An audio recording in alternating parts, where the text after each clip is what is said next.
The Joe-mentum illusion. That's the focus of tonight's angle. All right, today it became official. Politico is to the Biden administration what Pravda was for Soviet Russia. Today, in their morning playbook, they played Biden propagandists. After months of bad news, Biden's presidency has reached an undeniable pivot point with the passage of the Inflation Reduction Act. It also reflects a sense of vindication among White House aides about their theory of the case, that a focus on delivering concrete results for Americans, ignoring the conventional wisdom and staying out of the needless fights would ultimately pay off politically. Now, with that writing, who needs a White House press secretary? That's what I'm saying.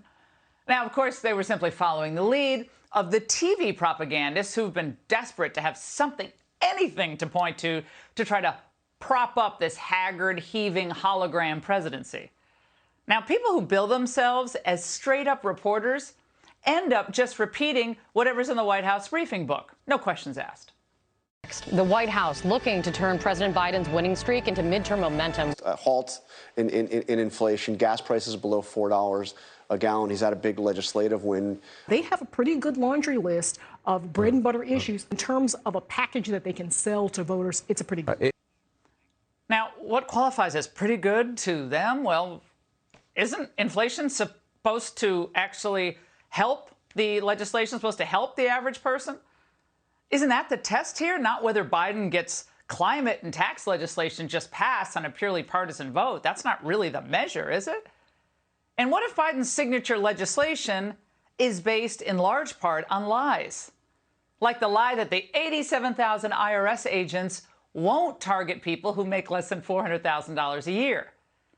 Well, the IRS will collect billions of dollars from auditing low and middle-income Americans under the White House-backed Inflation Reduction Act. The CBO informed congressional Republicans that under the act, audits of taxpayers making under $400,000 will account for about $20 billion in additional revenue, contradicting the Biden administration claims. Oops. Claims? You mean these claims?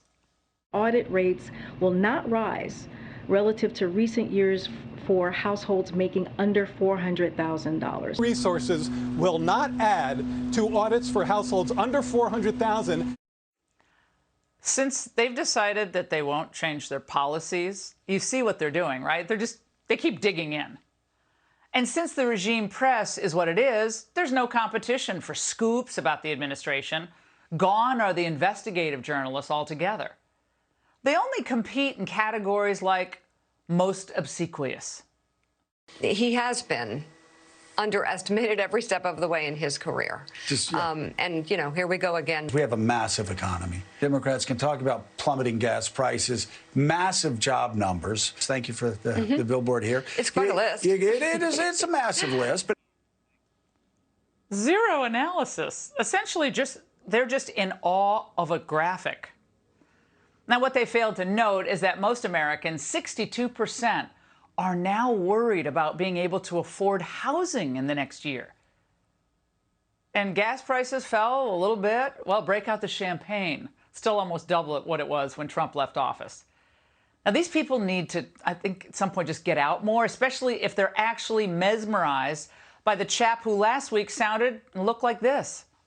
That's the most consequential thing that Congress can do to keep our progress from on inflation from getting better, from getting worse. Representatives Takano and Bost, and I'm proud to name Dr. Monica Bertagnoli. Get it right, Doc. Bertagnoli.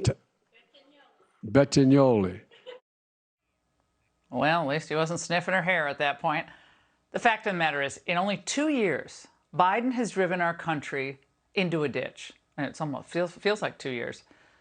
Unless you like spending more and getting less, unless you like wage increases that are not even keeping up with inflation, and unless you like soaring crime, or the fact that Biden turned America into a dumping ground for the drug cartels.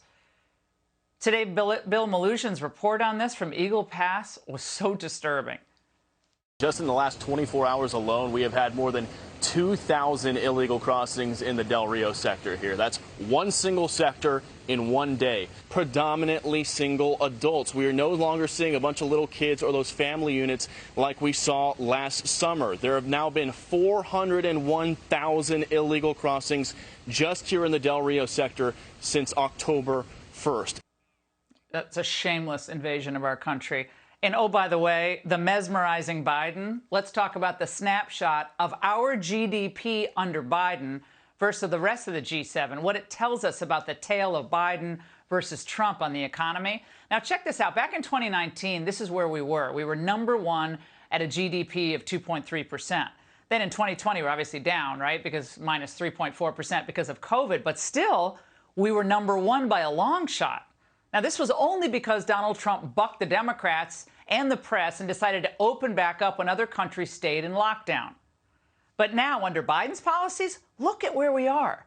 We've fallen from number one under Trump to number 4 under Biden.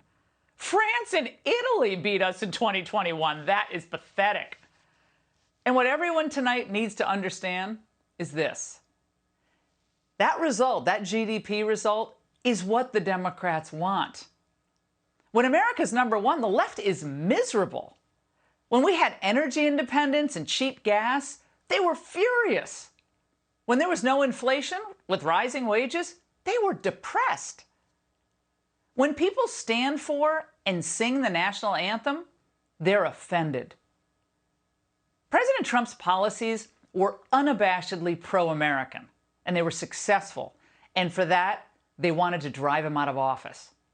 They relied on fabricated evidence, unsupported innuendo, and partisan investigations to impeach him and harass his family. And they're still doing it.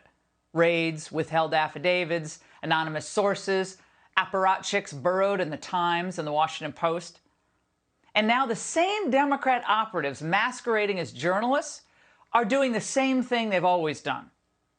They try to sell Democrat failures as wins. But Americans aren't buying it. Oh, I don't think there's a grade low enough to give him. The bottom grade. Horrible. Worst president ever. F. I'm a retired teacher. F, F, F. Not good. Probably a 3 out of 10. He's not doing that well either. Like 5. I'm a Democrat, and I think we need a younger person, some new change. This guy was a Democrat. Now, we haven't even talked about Biden's nightmare foreign policy. 13 service personnel dead in the Afghanistan pullout a year ago. China on the cusp of invading Taiwan. A proxy war against Russia. That's going south in Ukraine. Billions of dollars in untrackable munitions that we've sent over there. Well, at least the defense contractors are happy, though, right? Biden's at 40.2% approval, according to the website 538. Look at where he stands versus Trump and Obama. Now imagine where he'd be if we had a press that was even objective half the time. In fact, you have to go back to Jimmy Carter to hit approval numbers lower than Biden's today at the same point in his presidency. So only in liberal la-la land would any of this qualify as Joe-mentum. And that's the angle. Hey, Sean Hannity here. Hey, click here to subscribe to Fox News YouTube page and catch our hottest interviews and most compelling analysis. You will not get it anywhere else.